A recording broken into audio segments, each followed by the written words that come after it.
تو ہر سال جب قربانی کا وقت آتا ہے، قربانی کا موقع آتا ہے، تو آپ دیکھتے ہیں سوشل میڈیا پر لوگ جو دین سے بیزار ہیں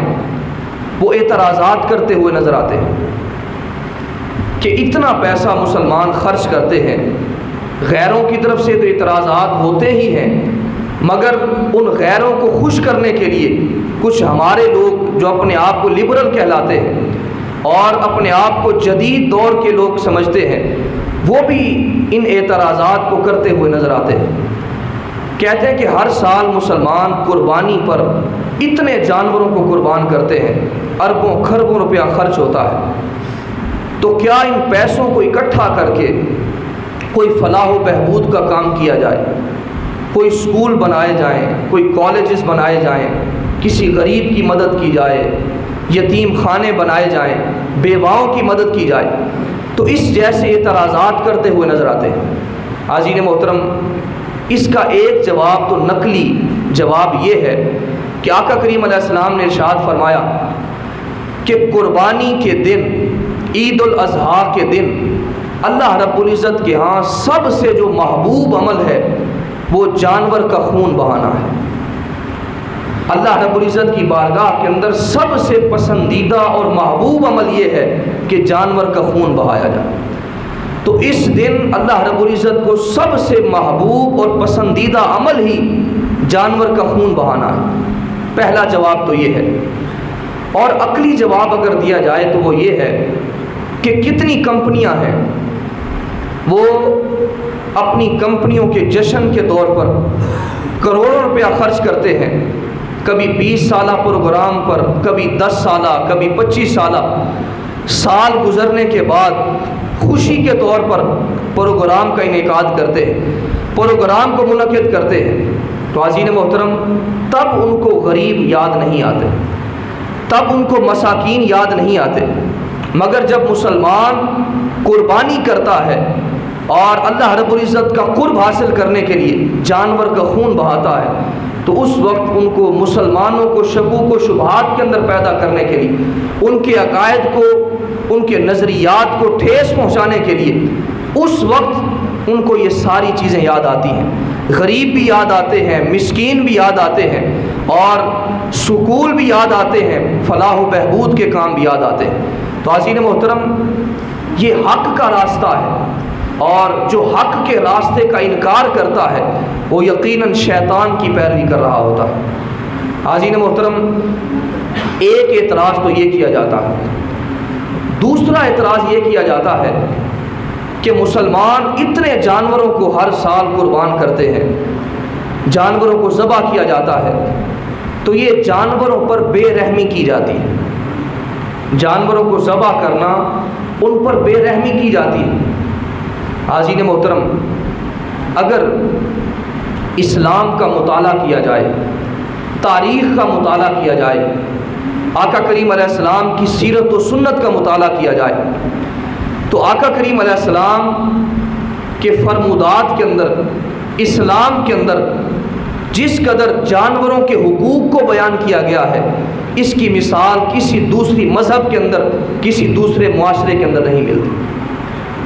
آقا کریم علیہ السلام نے جہاں پر انسانوں کے حقوق بیان فرمائے، ماں باپ کے حقوق بیان فرمائے، بہن بھائیوں کے حقوق بیان فرمائے، غریبوں کے، یتیموں کے، مساکین کے حقوق بیان فرمائے، اور وہیں پر اسلام نے جانوروں کا بھی حقوق بیان فرمائے۔ کسی مذہب کے اندر، کسی معاشرے کے اندر ان اسلام کے ان معاملات کو کہیں پر بھی چیلنج نہیں کیا جا سکتا۔ جانوروں کے حقوق کسی مذہب کے اندر اس انداز سے موجود نہیں ہے جس انداز کے اندر آقا کریم علیہ السلام نے اپنی امت کو تعلیم عطا فرمائی، حضور نے جو تعلیمات عطا فرمائی۔ حاضرین محترم، صحابہ کرام نے آقا کریم علیہ السلام کی بارگاہ کے اندر عرض کیا، یا رسول اللہ صلی اللہ علیہ وسلم، یا حبیب اللہ، ایک عورت ہے وہ 5 وقت نماز پڑھتی ہے، بڑی تہجد گزار ہے، عبادت کرتی ہے، قرآن مجید کی تلاوت کرتی ہے، اور نوافل کا اہتمام کرتی ہے، فرائض کا اہتمام کرتی ہے، مگر اتنی نیک اور پارسا ہونے کے باوجود اپنی بلی کی کھانے کی فکر نہیں کرتی۔ ایک بلی اس کی تحویل کے اندر ہے، قید کے اندر ہے، مگر اس بلی کے کھانے کا فکر نہیں کرتی۔ کائنات کے آقا صلی اللہ علیہ وآلہ وسلم نے ارشاد فرمایا، وہ عورت جتنی بھی پارسا ہے، جتنی بھی نیک ہے، جتنی متقی پرہیزگار ہے، فرمایا اس بلی کو بھوکا رکھنے کی وجہ سے اس کو جہنم کے اندر پھینکا جائے۔ اگر ہماری بھی تحویل کے اندر پہلے تو ہمیں مجبور نہیں کیا گیا کہ کسی جانوروں کو اپنی تحویل کے اندر لیا جائے، اگر انسان اپنے شوق سے، لگن سے جانوروں کو پالتا ہے، اپنے پاس رکھتا ہے، تو پھر ہمیں ان کے کھانے پینے کی فکر کرنی چاہیے، ان کی دیکھ بھال کرنی چاہیے۔ حاضرین محترم، آقا کریم علیہ السلام نے ارشاد فرمایا کہ وہ عورت اس بلی کی فکر نہ کرنے کی وجہ سے اس کو جہنم کے اندر پھینکا جائے۔ آقا کریم علیہ السلام نے ایک اور روایت بیان فرمائی، فرمایا ایک شخص، بنی اسرائیل کا شخص سفر کے اندر جا رہا ہے اور راستہ کے اندر اس کو شدید پیاس لگتی ہے۔ شدید پیاس کے باعث ایک کنویں کے پاس جاتا ہے اور اپنے لیے پانی نکالتا ہے، پانی نکال کر اس کو نوش کرتا ہے۔ اب پانی پینے کے بعد وہ شخص وہاں سے جانے لگتا ہے تو ایک پیاسے کتے پر اس کی نظر پڑ جاتی ہے۔ اب دیکھیے اسلام جانوروں سے محبت پر کتنا اجر دیتا ہے، کتنا ثواب دیتا ہے۔ اسلام کو جانوروں کے بے رحمی کے ساتھ جوڑنے والوں کو یہ پیغام ہے، یہ میسج ہے کہ اسلام کس انداز سے جانوروں سے بھی حسن سلوک کا حکم دیتا ہے، جانوروں سے اچھا اخلاق کے ساتھ برتاؤ کرنے کا حکم دیتا ہے، ان کی دیکھ بھال کرنے کا حکم دیتا ہے۔ اب وہ شخص پانی پی کر جانے لگتا ہے، اس کی نظر پیاسے کتے پر پڑ جاتی، وہ شخص واپس آتا ہے اور کنویں سے شدید تکلیف کے ساتھ پانی نکالتا ہے اور پانی نکال کر اس پیاسے کتے کے سامنے رکھتا ہے۔ جب وہ پیاسا کتا پانی کو پیتا ہے، اللہ رب العزت اس کتے کی پیاس بجھانے کے سبب اللہ رب العزت اس کے سارے گناہوں کو معاف فرما دیتا ہے، اس کو جنت کا پروانہ عطا فرما دیتا ہے۔ تو حاضرین محترم، ذرا اندازہ کیجئے، اسلام جہاں پر انسانوں کے حقوق بیان فرماتا ہے وہاں پر جانوروں کے بھی حقوق بیان فرماتا ہے۔ تو اسلام کو طعنہ دینے والوں سے گزارش ہے کہ اسلام کے اندر جو حقوق بیان کیے گئے ہیں وہ کسی مذہب کے اندر، کسی معاشرے کے اندر اس کی مثال نہیں ملتی۔ ایک غزوے کے موقع پر راستہ کے اندر